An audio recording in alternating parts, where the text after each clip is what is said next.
I'm going to go now to one of the things you mentioned, Sanjiv, which is well-being, the holistic picture of well-being. And this is somewhere where the two industries begin to overlap, right? I know that Hindustan Unilever is doing so much, and the Unilever Group worldwide is doing a lot on health and well-being. And we're trying to do it. So we are two industries approaching it from different sides.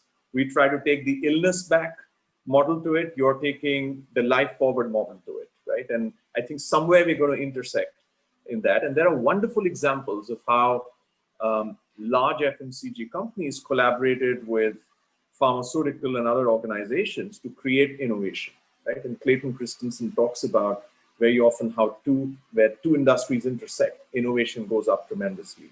You have any thoughts on those paradigms? Yeah, you're right, Umang. Really, we have to first pause and reflect on what is happening in the world of technology. Yeah, the most exciting, I believe, is the biotech revolution, which is taking place, which is at the intersection of molecular biology and digital technology.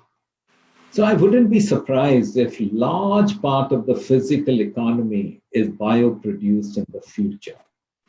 Now, scientific understanding of microbiome, which are the microorganisms living in and on our body, is also expanding rapidly. And there is a very clear realization now that a healthy microbiome is essential for all aspects of health, nutrition, and well-being. The other important bit is genetic sequencing. The speed and cost efficiency has improved exponentially. And today it costs just a few dollars to sequence a human genome, which could enable rapid advances in screening for new ingredients or tailoring solutions for individuals. So next gen biology, sustainable materials, and digital technology, their confluence is going to play a very big part in the future of FMCG and pharma. Now, for us in Unilever, VMS as we call it, vitamins, minerals, and supplements, has become a very exciting category. And in recent times, we have done some fabulous acquisitions globally.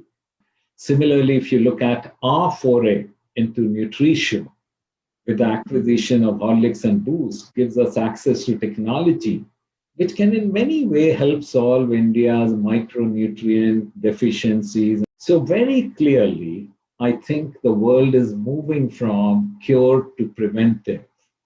And this is an area where the pharma and the FMCG companies could come together. The other is the channels.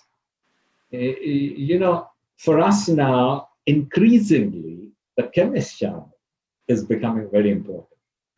It has become very important in many parts of the world, but increasingly so in India as well. A chemist or a pharmacist, they lend credibility when they dispense the FMCG brands.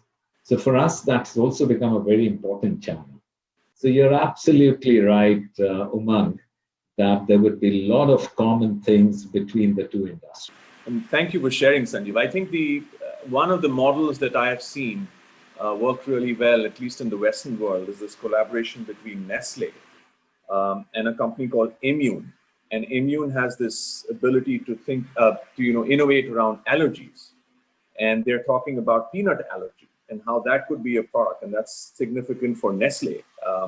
And I think these type of collaborations, even if we were to just do these locally, will probably spur some new innovation. I think nutrition is up there as a theme, and especially when you look at the context in India, nutrition is really big. Even if pharma approaches it saying cancer nutrition and FMCG approaches it just saying nutrition, there's somewhere that they intersect. And I think from our lens, Sanjiv, you're talking about coming into the chemist side of the channel in the industry. We're actually thinking of going to the grocery side, right? So it's a nice mix of how there can be multiple levels of collaboration across this. And I think the science on genome, all the omnics, genomics, proteomics, right, and several others all come together and create that unique character for each individual. You could have supplements tailored for people.